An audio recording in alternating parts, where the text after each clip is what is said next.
Hello दोस्तों, DAV ज्ञान channel में आपका स्वागत है। आज मैं आपके लिए लेकर आई हूँ पार्ट 6, कहाँ गए वो बच्चे। आइए शुरू करते हैं। एक शहर के बीचों बीच एक बहुत बड़ा और सुंदर बगीचा था, जिसमें तरह तरह के फूल खिले हुए थे।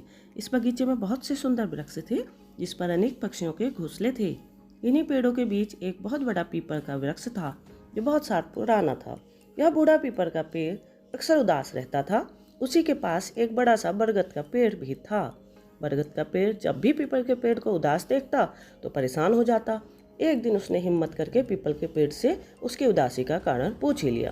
का पेड़, पीपल जी, बसंत ऋतु चल रही है, सब तरफ फूल ही फूल खिले हैं, तरह तरह की चिड़ियों के घोंसले इस बगीचे में हैं, फिर भी आप इतने उदास क्यों दिख रहे हैं? पीपल ने गहरी लंबी सांस लेते हुए कहा, बरगद भाई, मानता हूँ बहुत सुंदर रंग बिरंगे फूल खिले हैं, सब तरफ पक्षी भी बहुत सुंदर घोंसले बना रहे हैं, परंतु मनुष्य को क्या हुआ है? ना तो अब बच्चे खेलते दिखते हैं और ना ही लोग मेरे नीचे बैठना पसंद करते हैं।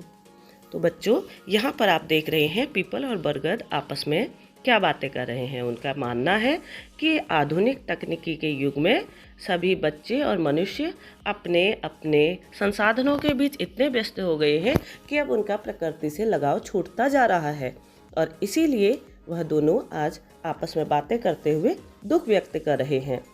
पीपल का कहना है कि कुछ साल पहले लोग मेरी छांव में आकर बैठते थे तो आपस में घंटों बातें करते थे, और तभी सारे फूल भी इकट्ठे चिल्ला पड़े, पीपल जी, ये तो मोबाइल तो इतना बुरा है कि बच्चे बगीचे में आना ही भूल गए।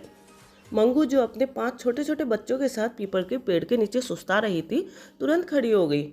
मंगू बोली, एक समय था जब बच्चे मेरी पूंछ पर रस्सी बांधकर मुझे खूब दौड़ाते थे। मैं भी उनके साथ दौड़ दौड़ कर खूब खेलती थी, परंतु अब तो इस मोबाइल पर ही भी कुत्ते बिल्लियों के साथ खेलते हुए कुछ तो इतने मोटे हो गए हैं कि ठीक से चल भी नहीं पाते।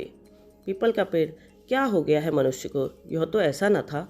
तभी बगीचे में कहीं से एक गौरैया आ बैठी। उसे देखते ही सभी पेड़ पौधे तथा फूलों में खुशी की लहर दौड़ आई। पीपल खुशी से अपनी टहनियाँ हिलाते हुए बोला, कहाँ थी गौरैया रानी? बड़े सालों बाद आज तुम्हें देखा। सभी पेड़ पौधे तथा फूल भी गौरैया से पूछने लगे, वो अब तक कहाँ थी? गौरैया, क्या बताऊँ, मैं तो किसी तरह बच गई, पर मेरे साथ की अधिकतर चिड़ियाँ अब नहीं रही। इस मोबाइल ने सब खत्म कर दिया। तभी 2 बच्चे लड़ते हुए बगीचे में आए। उनके हाथों में भी मोबाइल थे और वे मोबाइल पर कुछ देखकर लड़ रहे थे। उनके हाथ में मोबाइल देख गौरैया डर कर पीपल के पेड़ में जा छुपी, लेकिन फूल बच्चों को देखकर बहुत खुश हुए। शायद ये अब हमारे सुंदर रंगों को देखकर ललचाएंगे, हो सकता है ये और बच्चों को भी बुला लाएं। मंगू भी खुशी से कूदने लगी, लेकिन तभी ये दोनों बच्चों को मोबाइल पर सेल्फी लेने में देखकर धड़ाम की आवाज़ हुई। सबने मुड़कर देखा तो एक बच्चा फूलों की एक क्यारी के बीच गिर पड़ा था। कई फूलों को उसने अपने नीचे कुचल दिया था। जैसे ही बगीचे के माली ने यह देखा, वो जोर से चिल्लाया। दोनों बच्चे बगीचे से बाहर भागे। यह देख सभी पेड़ पौधे जोर जोर से हंसने लगे। तो बच्चों, यहाँ पर यह दिखाया गया है कि मनुष्य धीरे धीरे प्रकृति से अलग होता जा रहा है, और अब वह मोबाइल की दुनिया में इतना व्यस्त हो चुका है कि उसका प्रकृति से लगाव छूटता जा रहा है, जिसके कारण कई नुकसान भी हो रहे हैं। कई बार देखा गया है कि सेल्फी लेते हुए कई दुर्घटनाएं होती आई हैं, और कई अधिकतर जगह नैतिक मूल्यों में भी गिरावट देखने को मिली है। तो बच्चों, इस पाठ का नैतिक मूल्य यह है कि प्रकृति के बीच हम सभी को थोड़ा बहुत समय अवश्य बिताना चाहिए। प्रतिदिन बगीचे में खेलने या टहलने जाना चाहिए। प्रतिदिन मोबाइल से कुछ समय दूर रहने का प्रयास करना चाहिए। सेल्फी लेते समय सजग रहना चाहिए, ताकि किसी दूसरे को या अपने को चोट ना लगे। आइए अब इस पाठ के अभ्यास प्रश्नों को हल करते हैं। पहला प्रश्न है कि अपने माता पिता से बातचीत करके जानने का प्रयास कीजिए कि वे अपने बचपन में किस तरह के खेल खेलते थे। निम्नलिखित बिंदुओं को ध्यान में रखते हुए उनसे जानकारी एकत्रित कीजिए। तो पहला है, घर के अंदर कौन कौन से खेल खेले जाते हैं? तो इसका उत्तर है, घर के अंदर हम लूडो, कैरम बोर्ड, शतरंज, आंख मिचौनी आदि खेलते हैं। घर के बाहर कौन कौन से खेल खेलते हैं? घर के बाहर हम cricket, football, hockey, kabaddi, kho kho आदि खेलते हैं। फिर हफ्ते में कितनी बार बाग बगीचे में जाकर खेलते हैं या वक्त गुजारते हैं? तो इसका उत्तर है, हफ्ते में 2-3 बार ही बगीचे में जाकर खेलते हैं। प्रश्न 2 में कई विकल्प दिए गए हैं, या तो एक विकल्प का या फिर सही अन्य विकल्पों का चयन कीजिए। तो यहाँ पर पूछा गया है कि ये सब किस बदलाव की बात कर रहे हैं?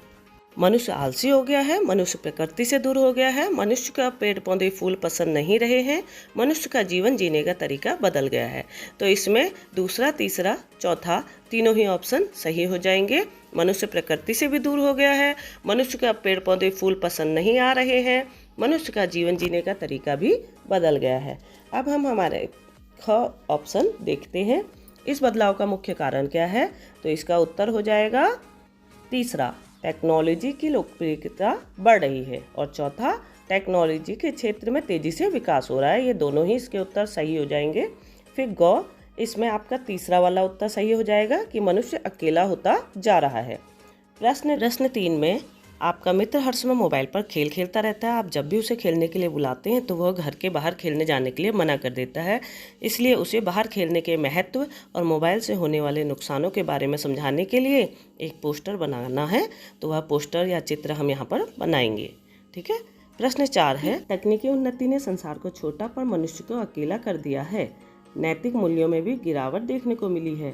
तो इसका उत्तर हो जाएगा कि तकनीकी विकास ने मनुष्य के बीच दूरियां बढ़ा दी। आज लोग आपस में मिलने जुलने की जगह मोबाइल, टीवी या कंप्यूटर में व्यस्त रहते हैं। हम सभी तकनीकी साधनों का उपयोग कर आपसी जुड़ाव बढ़ा सकते हैं। तकनीकी उन्नति के साथ साथ हमें समाज में भी निरंतरता को बनाए रखना चाहिए, जिससे हम सामाजिक बन सकें। अगला प्रश्न है कि दिन प्रतिदिन सेल्फी का शौक बढ़ता जा रहा है। वहीं पिछले कई वर्षों में दुनिया के विभिन्न देशों से लोगों की सेल्फी लेते हुए चोटिल होने की खबरें सुनने में आई है। सेल्फी लेते हुए किन्हीं 3 हादसों के बारे में जानकारी प्राप्त करके लिखी, और सेल्फी लेते समय क्या क्या सावधानियां रखनी चाहिए, इस पर भी अपने सहपाठियों से चर्चा की जानी चाहिए। का उत्तर है कि एक महिला तेज़ रफ्तार कार चला रही थी। अचानक से पता नहीं क्या उसके दिमाग में आया कि वह अपना मोबाइल निकाल कर सेल्फी ले।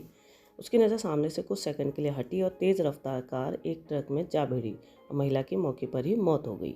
दूसरा, साइबेरिया के उरल क्षेत्र में 2 सैनिक ग्रेनेड हाथ में लेकर सेल्फी खींच रहे थे कि तभी अचानक बम उनके हाथ पर फट गया और दोनों की मौके पर ही मौत हो गई।